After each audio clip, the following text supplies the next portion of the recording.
Tahun 1953 merupakan salah satu momen paling signifikan dalam sejarah Perang Dingin. Pada bulan Maret, dunia terguncang oleh kabar yang menggemparkan. Joseph Stalin, pemimpin yang ditakuti sekaligus disegani, telah meninggal dunia. Bagi Uni Soviet, kepergiannya adalah akhir dari sebuah era di mana Stalin dianggap sebagai pahlawan perang yang membawa kemenangan melawan Nazi Jerman, namun juga meninggalkan jejak teror dan penindasan yang mencekam. Sementara itu di Barat, kematian Stalin dilihat sebagai celah untuk meredakan ketegangan global. Para pemimpin Barat memandangnya sebagai kesempatan emas untuk mengurangi pengaruh Soviet dan mungkin membuka jalan bagi diplomasi baru. Namun di dalam negeri Uni Soviet, perebutan kekuasaan segera dimulai. Para penerus Stalin dengan ambisi dan agenda masing-masing berlomba membentuk arah baru bagi negara adidaya ini.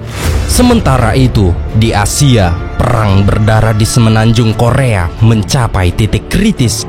Pada tahun yang sama, Perang Korea berakhir dengan gencatan senjata yang rapuh. Ini bukan perdamaian yang sesungguhnya, tetapi hanya jeda sementara. Korea tetap terpecah menjadi dua negara dengan luka yang mendalam dan perbatasan yang tegang, membawa ketidakkepastian yang akan menyelimuti kawasan itu selama puluhan tahun ke depan. Sementara itu di Vietnam, perjuangan untuk kemerdekaan dari penjajahan Perancis terus berkobar. Di lembah terpencil, tepatnya di Dien Bien Phu, terjadi pertempuran brutal yang akan menentukan nasib Indochina. Dipimpin oleh Jenderal Vo Nguyen Giap, pasukan Viet Minh bertaruh segalanya untuk mengalahkan tentara kolonial Perancis. Pertempuran ini bukan hanya tentang merebut benteng terakhir, tetapi tentang mematahkan rantai kolonialisme yang mengekang bangsa mereka. Disinilah sejarah sedang ditulis dengan darah dan keberanian, di mana keberanian menghadapi kekuatan besar dan tekad melawan senjata canggih. Semua demi satu tujuan, yaitu kebebasan. Dan inilah Perang Dingin, perang yang menghantui dunia dengan bayangan kehancuran total.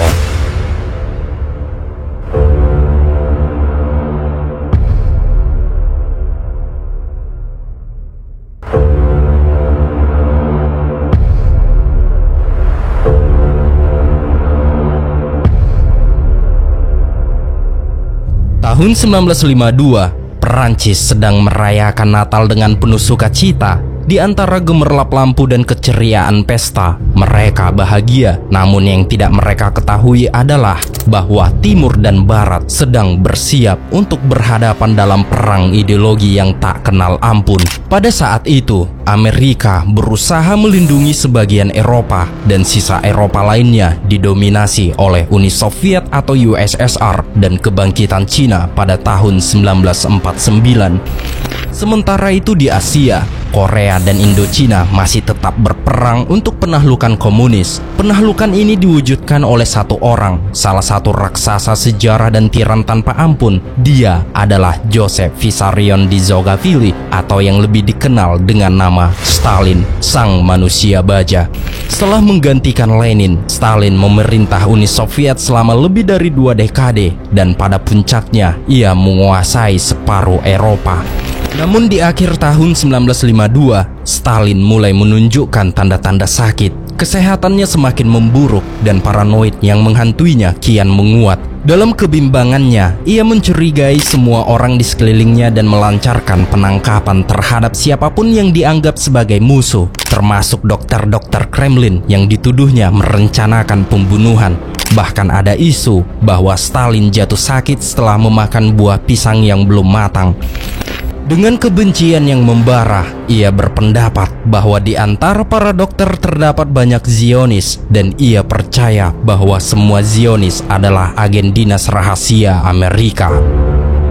Kemudian pada tanggal 5 Maret 1953, jam 6 pagi di Moskow, Radio Moskow mengumumkan bahwa Stalin telah meninggal dunia.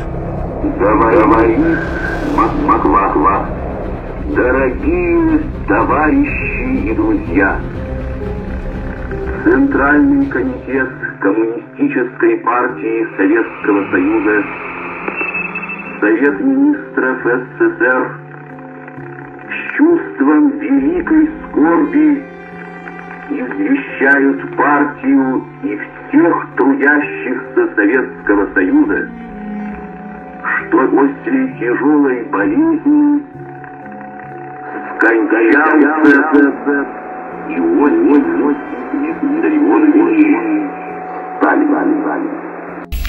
Saat itu, atase militer Amerika berhasil merekam momen yang tepat ketika peti mati Stalin diangkut dengan kondisi cuaca dingin menuju gedung The House of Onions, sebuah gedung megah yang telah menjadi tempat terakhir bagi banyak tokoh rezim Soviet. Di dalam aula pilar, tubuh Stalin yang telah dibalsam dipajang di bawah pilar-pilar megah. Tempat ini merupakan tempat di mana para pemimpin Soviet selalu dipamerkan untuk menerima penghormatan terakhir dari rakyat mereka. Dan di tanggal 9 Maret 1953, diperkirakan kurang lebih 5 juta warga Soviet datang untuk berduka. Dan pada saat itu, banyak para warga disuruh secara paksa untuk memberi penghormatan terakhir terhadap tubuh Stalin. Pada pemakaman Stalin, banyak perwakilan dari partai-partai komunis yang hadir. Mereka yang berkuasa di negara-negara sahabat seperti Polandia, Hungaria, Rumania, serta negara-negara yang sedang berperang di Indochina dan Korea. Perdana Menteri Tiongkok, Zhou Enlai, hadir dengan penuh kesedihan, memberikan penghormatan haru di tengah suasana duka. Sementara itu, Mao Zedong memilih tetap berada di Beijing. Di sana ia mengumpulkan rakyatnya di depan sebuah foto besar Stalin yang terpajang di dinding kota Beijing, seolah menggema ke seluruh negeri.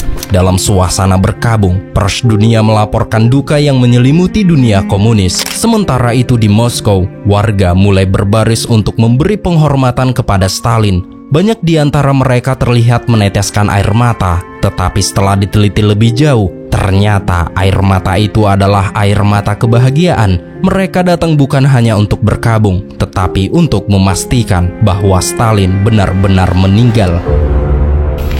Di dekat jenazah Stalin, putrinya Svetlana Stalin berdiri dengan penuh ketegangan. Di hadapannya 3 pejabat utama kekuatan Soviet berkumpul, masing-masing dengan reputasi yang menakutkan. Nikita Khrushchev, seorang algojo yang dikenal kejam dari Ukraina, berdiri di samping Lavrenti Beria, pemimpin yang ditakuti dari polisi politik yang mematikan, dan Georgi Malenkov, si pelaksana semua pekerjaan kotor yang seringkali menyelimuti rezim dengan intrik dan kekejaman.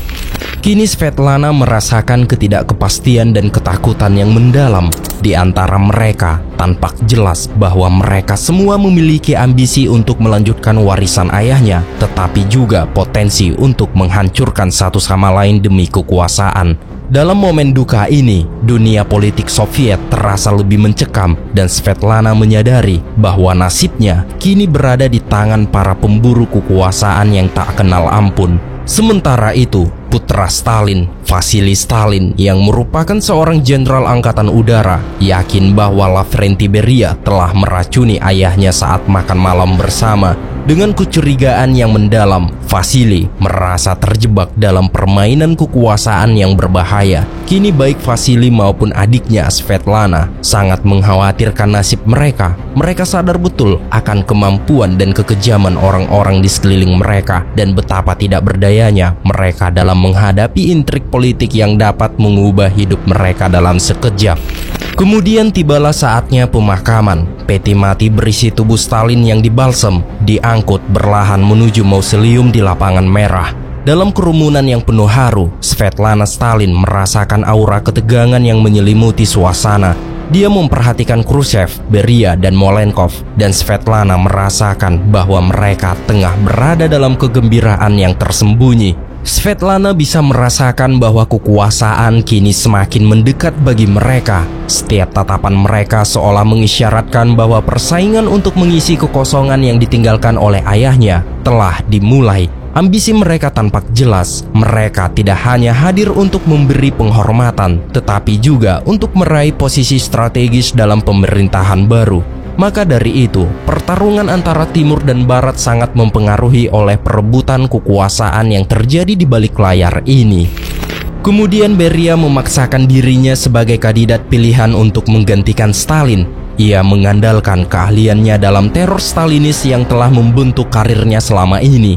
Ia berusaha keras untuk menunjukkan kepada partai bahwa ia masih setia pada garis ideologi yang dipegang oleh Stalin. Народы нашей страны могут быть уверены в том, что коммунистическая партия и правительство Советского Союза не пощадят своих сил и своей жизни для того, чтобы сохранить стальное единство рядов партии и руководства.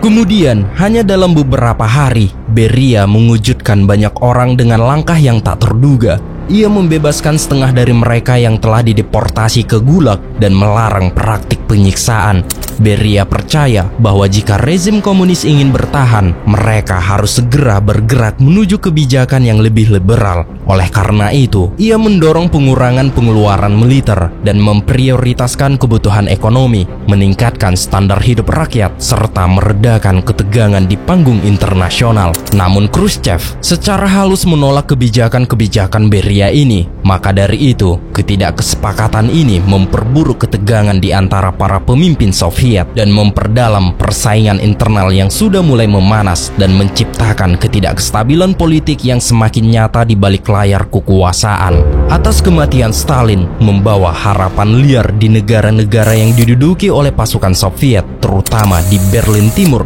Maka dari itu, di tanggal 17 Juli 1953, di pusat kota yang hancur akibat Perang Dunia Kedua, para pekerja Jerman mulai memberontak. Bendera Soviet diturunkan serta membakar semua bendera yang berwarna merah. Di tengah kerusuhan, para polisi berusaha melindungi para pemimpin komunis Jerman.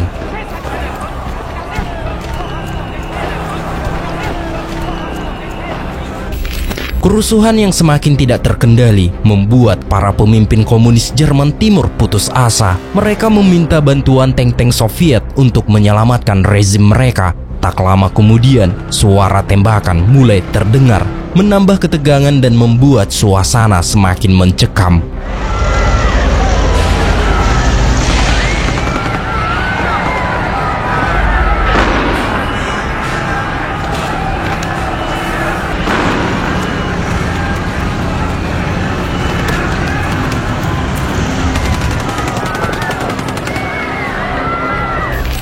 Pasukan Soviet dengan cepat menumpas pemberontakan dengan pertumpahan darah, dan ini merupakan pemberontakan besar pertama dari kubu sosialis.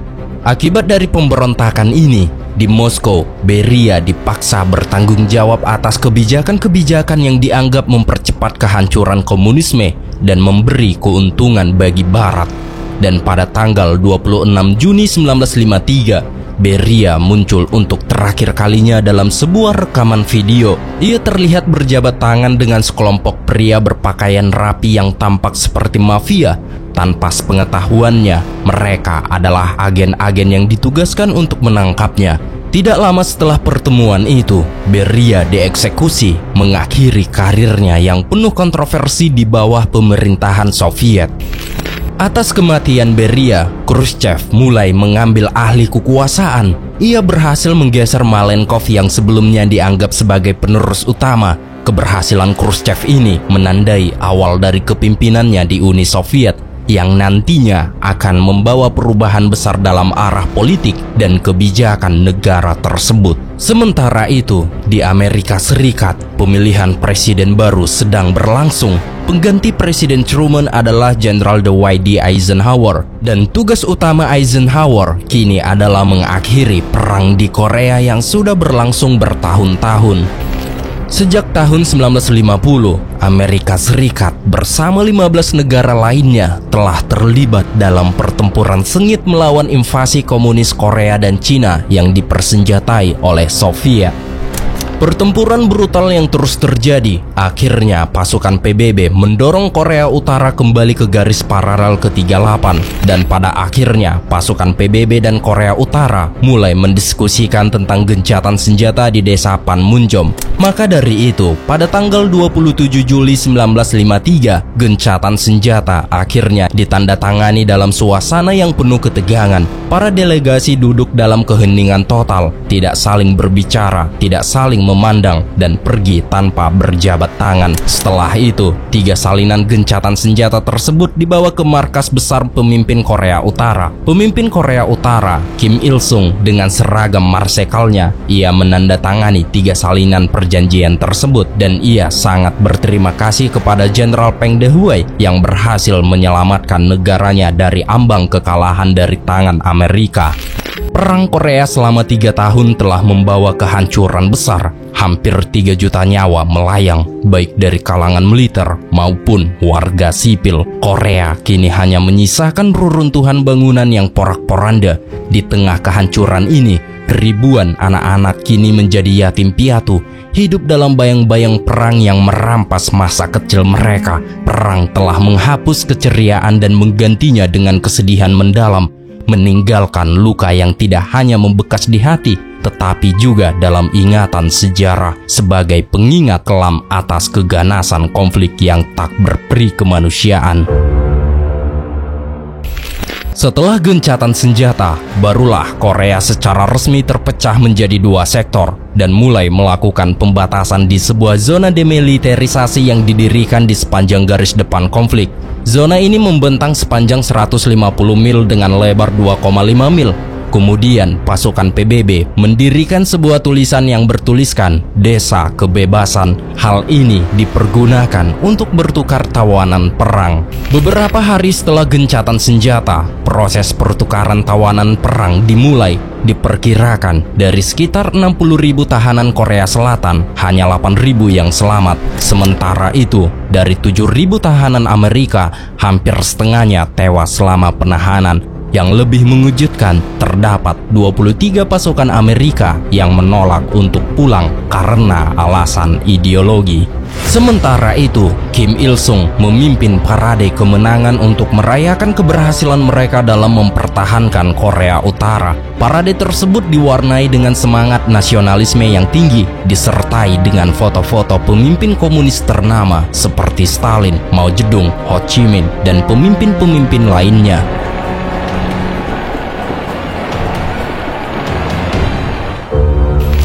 Di sisi lain, pasukan PBB berlahan-lahan kembali ke rumah mereka masing-masing, membawa kemenangan pahit dari pertempuran brutal di Korea. Namun bagi para relawan Perancis, tak ada waktu untuk istirahat. Mereka tidak disambut dengan perayaan atau masa tenang, melainkan segera dikirim ke medan perang di Indochina. Sementara itu, setengah dari pasukan Amerika tetap ditempatkan di Korea setelah gencatan senjata. Mereka ditugaskan untuk melindungi Korea Selatan dari ancaman yang mungkin bisa saja muncul. Kini, Amerika telah mencapai kemajuan besar dengan menciptakan senjata yang dikenal sebagai bom hidrogen. This is the first full-scale test of a hydrogen device. If the reaction goes, we're in the thermonuclear era. 5, 4, 3, 2, 1, T0.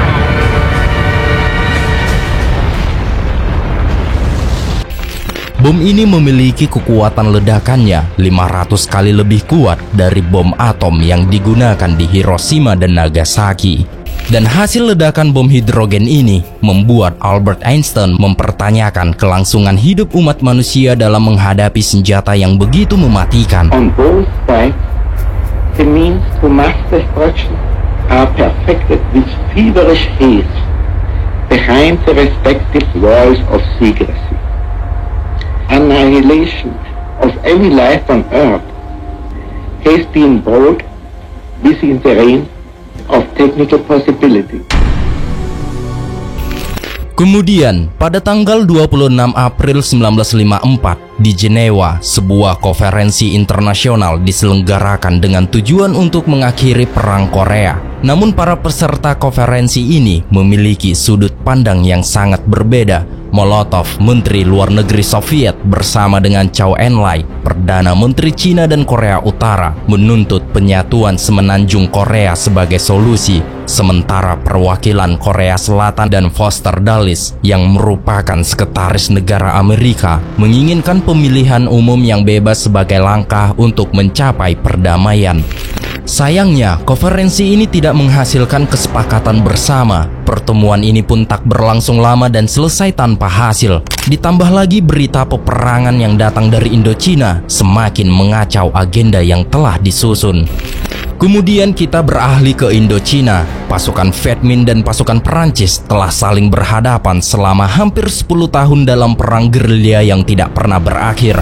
Sementara Duta Besar Perancis, Henry Bonnet, tanpa lelah terus berusaha meyakinkan Amerika agar resmi ikut campur tangan di perang Are the Indochina. French in Indochina fighting for the independence of the native peoples, or are you fighting to hold a colony? We are fighting for the independence, for preserving the independence of the native people, for preventing them to fall under the Bolshevik yoke. We are making sacrifices, all of us, which are heavy for the American taxpayer, heavy for the French taxpayer, but we are building a strength for the free world which will prevent war and to maintain peace, a peace which will become a lasting one, I hope. Well, thank you very much for being with us tonight. Amerika Serikat menyadari bahwa Eropa, khususnya Perancis, berada di bawah ancaman pengaruh komunis yang semakin kuat. Dengan ketidakkepastian yang melanda, langkah-langkah strategis harus segera diambil untuk mencegah penyebaran komunisme di kawasan ini. Maka untuk itu, mereka mengutus wakil Presiden Amerika Serikat, yaitu Richard Nixon, ke Indochina untuk bertemu dengan Panglima baru pasukan Perancis, yaitu Jenderal Henry Navarre. Dalam pertemuan tersebut, Nixon menegaskan bahwa Amerika Serikat berkomitmen untuk meningkatkan bantuan dengan membiayai sebagian besar pengeluaran perang. Selain itu, Nixon juga mendukung keterlibatan lebih besar orang-orang Vietnam dalam perjuangan melawan komunisme. Urgensi dari situasi ini adalah untuk mencegah pasukan Viet Minh menyerang Laos yang dilindungi oleh Perancis. Untuk itu, pasukan Viet Minh harus dihentikan di Dien Bien Phu, sebuah desa sekitar 300 km dari Hanoi. Dien Bien Phu terletak di lembah yang strategis dengan jalur pendaratan tua yang menjadi satu-satunya di wilayah tersebut. Jenderal Navarre menyadari bahwa Dien Bien Phu adalah wilayah yang sangat berisiko karena lembah itu dikelilingi oleh pegunungan yang memberikan keuntungan strategis bagi musuh. Meskipun demikian, ia tetap memutuskan untuk menjalankan operation ini, berharap dapat menghentikan laju Viet Minh. Maka dari itu, pada tanggal 20 November 1953, pertempuran di Dien Bien Phu dimulai.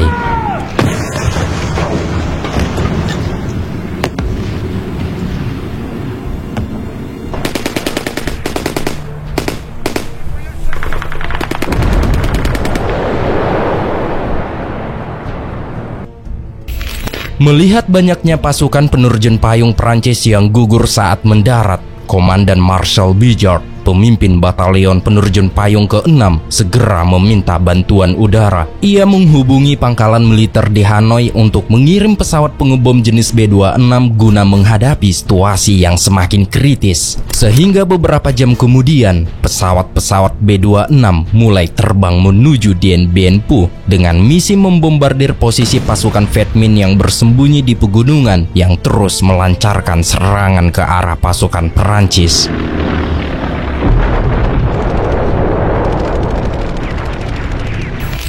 Hasil pengeboman dari pesawat B-26 membuat jalur pendaratan aman. Ratusan pasukan berhasil mendarat dan mulai membangun parit pertahanan di sepanjang garis Dien Bien Phu. Kini 11.000 pasukan segera ditempatkan di perimeter yang semakin diperketat. Di antara mereka terdapat pasukan terjun payung dari Legiun Asing, Batalion Vietnam, serta tentara dari Aljazair dan Maroko. Seorang koresponden perang wanita, Bridget Friang, juga berada di sana. Dia merasa khawatir dengan euforia para prajurit, begitu pula dengan Jenderal Navarre yang cemas akan meningkatnya dukungan Cina terhadap Viet Minh. Sementara di sisi lain, komandan militer Viet Minh, Giap, dan para jenderal dari Cina telah siap memberi saran. Mereka telah menyusun rencana pertempuran. Rencana mereka adalah menarik pasukan Perancis dengan bergerak menuju Laos, membiarkan pasukan Perancis bersiap di Dien Bien Phu, lalu mereka mengepung dan melenyapkan semua pasukan Perancis. Bantuan organisasi dari Cina dan peralatan Rusia telah mengubah gerilyawan Viet Minh menjadi tentara rakyat Vietnam yang lebih modern, disiplin, dan dilengkapi dengan baik dengan kekuatan mencapai 400.000 pasukan. Dan pada awal tahun 1954, Cina mulai mendukung Viet Minh untuk melancarkan serangan besar. Mao Zedong ingin kemenangan komunis di Indochina sebagai dasar pembukaan pembicaraan di Jenewa, tetapi dia menginginkan kemenangan itu menjadi milik Ho Chi Minh. Seperti Rusia, Cina bergerak secara diam-diam untuk menghindari internasionalisasi konflik, namun tanggung jawab logistik tetap berada di tangan Viet Minh. Maka dari itu, ribuan orang meninggal karena kelelahan saat menggali jalan untuk ratusan truk Molotova buatan Soviet. Ini bertentangan dengan propaganda Viet Minh yang lebih sering menyoroti peran sepeda-sepeda mereka di Dien Bien Phu. Padahal divisi artileri, resimen anti pesawat, dan puluhan ribuan bom diangkut dengan truk Molotova Soviet yang beroperasi di malam hari atau di bawah perlindungan hutan, sehingga tidak terdeteksi oleh pasukan Perancis. Kemudian Viet Minh memperlihatkan perjuangan heroik mereka di hadapan dunia, terutama saat mereka mengangkut meriam yang beratnya lebih dari 2 ton ke daratan tinggi di Dien Bien Phu. Meskipun meriam ini bisa dibongkar pasang, Jenderal Giap sengaja tidak membongkarnya untuk menunjukkan kepada komandan tinggi Perancis betapa tangguhnya pasukan Viet Minh. Kemudian setelah tiba di perbukitan, pasukan Viet Minh menyembunyikan meriam mereka di bunker-bunker di balik batu agar tak terlihat oleh pasukan Perancis. Dan pada tanggal 13 Maret 1954, serangan besar-besaran dimulai.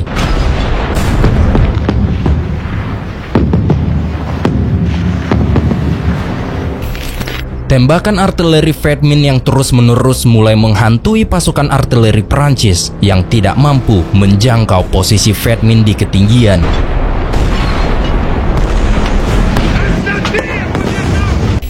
Pada saat itu, Komandan Artileri Perancis, Letnan Kolonel Pirot, memutuskan untuk bunuh diri setelah 2 hari menyaksikan serangan brutal pasukan Viet Minh.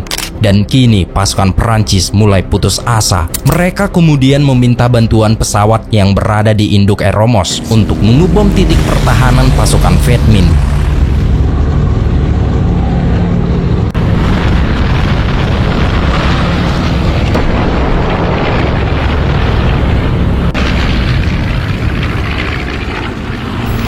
Walaupun aksi pengeboman itu dilakukan dengan intens, pasukan Perancis tidak menyadari bahwa pasukan Viet Minh telah dilengkapi dengan senjata pertahanan anti udara buatan Soviet yang sangat efektif. Maka dari itu, korban di pihak Perancis semakin tinggi.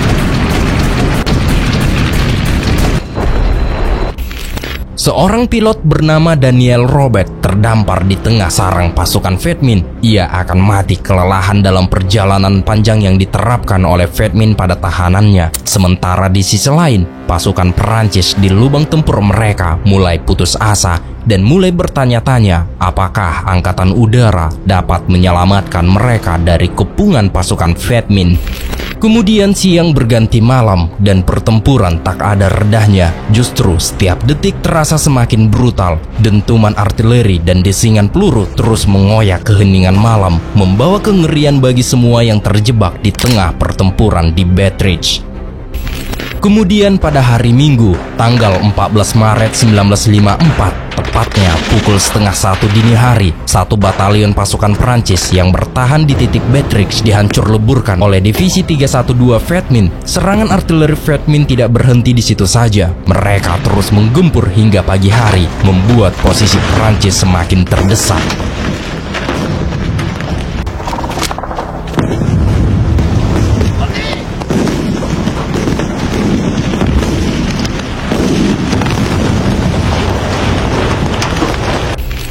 Serangan tak henti-hentinya berlanjut hingga siang hari, dengan kedua kubu terlibat dalam jual beli serangan artileri tanpa ampun, mengubah medan pertempuran menjadi lautan api dan kehancuran. Dan pada akhirnya, jalur penerbangan di jantung camp disingkirkan sepenuhnya.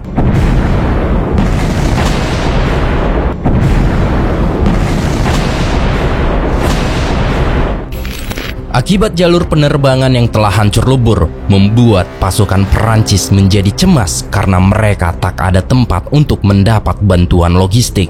Maka dari itu, satu-satunya cara bagi Perancis untuk menerima persediaan atau bala bantuan adalah melalui udara yang langsung diterjunkan menggunakan parasut. Namun beberapa parasut yang membawa amunisi dan makanan ini terbawa angin dan mendarat di posisi Viet Minh.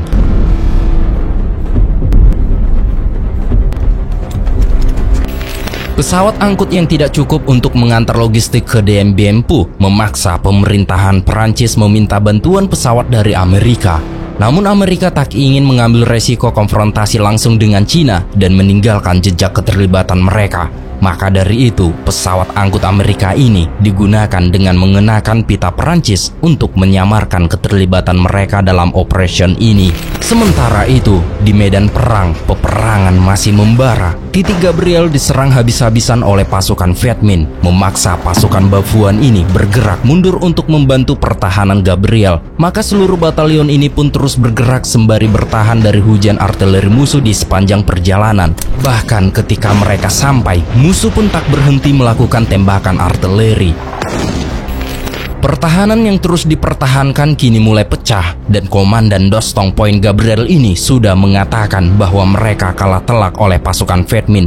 Bahkan tank M14 Walker Bulldog ini tak berdaya dengan model pertempuran ini. Para perwira yang sudah tak bisa berbuat apa-apa, mereka hanya bisa mempertahankan posisi sampai bala bantuan datang.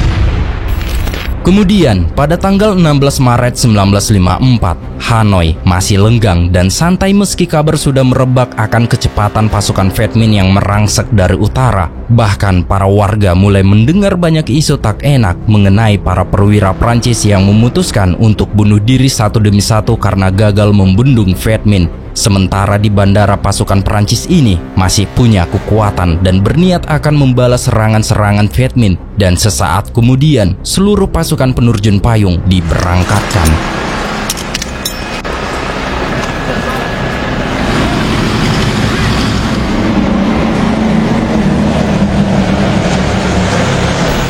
Dengan keadaan cuaca yang mendung dengan kabut tebal, pasukan penerjun payung ini mulai diturunkan di titik HG7 dan mereka langsung disambut dengan tembakan dari pasukan Viet Minh.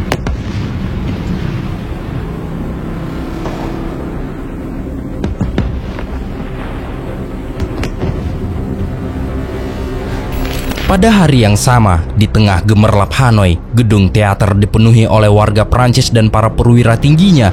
Mereka terhanyut dalam alunan musik, menikmati malam seolah tak ada yang perlu dikhawatirkan. Mereka menganggap bahwa pasukan Perancis tak bisa digeser oleh pasukan Viet Minh di Dien Bien Phu.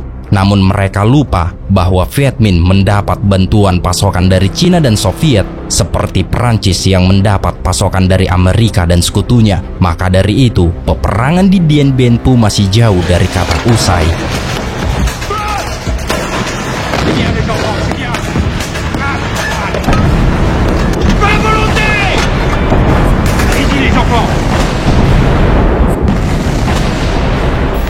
Kemudian pada akhir bulan Maret tahun 1954, Perancis benar-benar putus asa dan meminta Amerika Serikat untuk melancarkan serangan besar-besaran kepada pasukan Viet Minh. Maka dari itu, penggunaan bom atom mulai dipertimbangkan. Kini, pertempuran di Dien Bien Phu, Perancis terlihat terus mengevakuasi para tentara dari titik-titik yang sudah hancur. Namun siang harinya, pukul 11 siang, Perancis masih punya tekad untuk menyerang balik sambil menunggu bala bantuan datang.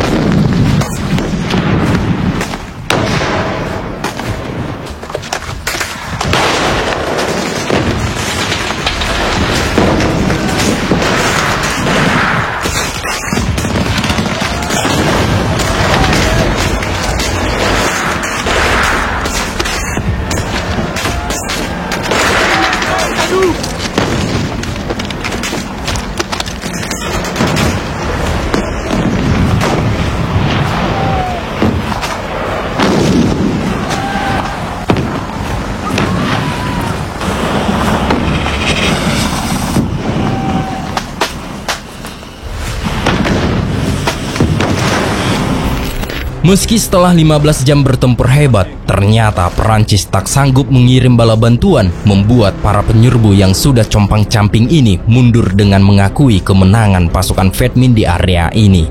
Dan pada tanggal 2 April 1954, Perancis masih remuk redam di banyak sisi di utara, dan korban terus bertambah dan rumah sakit lapangan pun sudah kehabisan perlengkapan medis. Sementara di sisi lain, Jenderal Giap mulai meluncurkan serangan terakhir.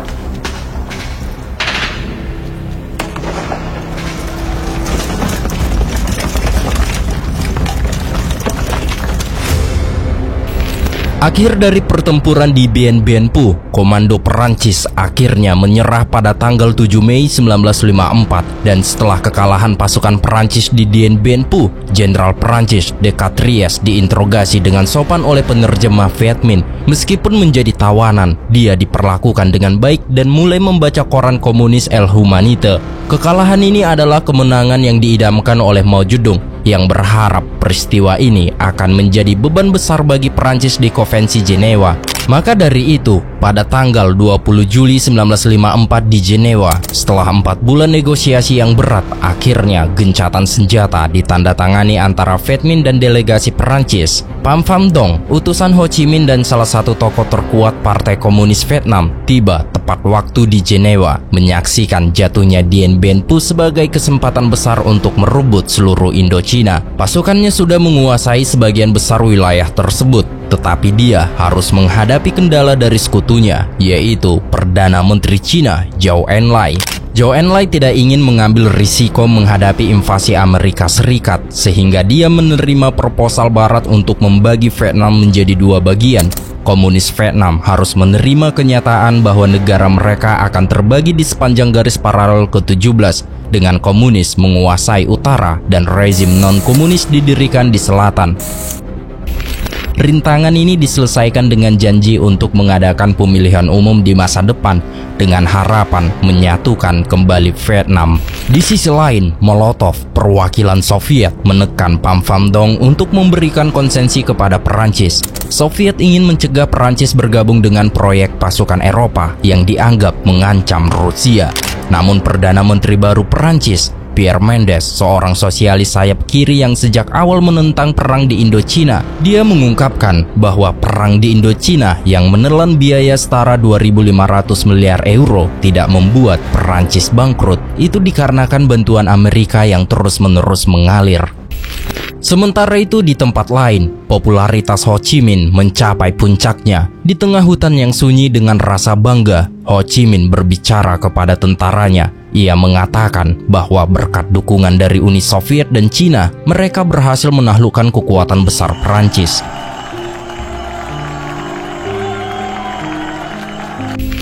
Meski Perancis telah mengakui kemerdekaan Vietnam, namun di masa depan masih belum sepenuhnya pasti.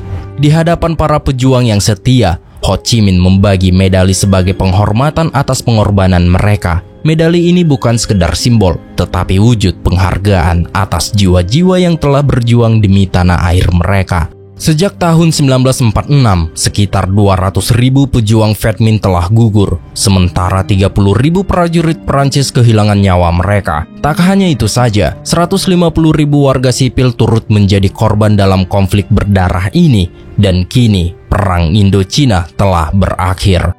Kemudian, pada tanggal 21 Juli 1954 di Washington, Hari Perjanjian Jenewa ditandatangani. Presiden Amerika Serikat Eisenhower mengadakan konferensi pers yang bersejarah.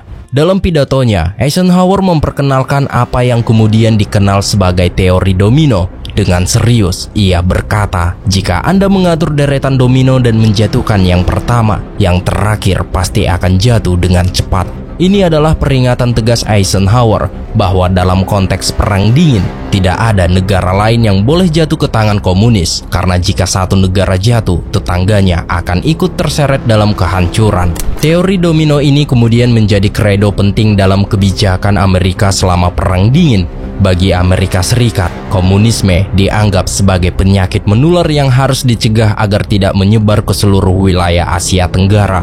Maka dari itu, sebagai bagian dari perjanjian dalam Konvensi Jenewa, semua tahanan perang pun ditukar sebagai tanda berakhirnya konflik resmi di Indochina.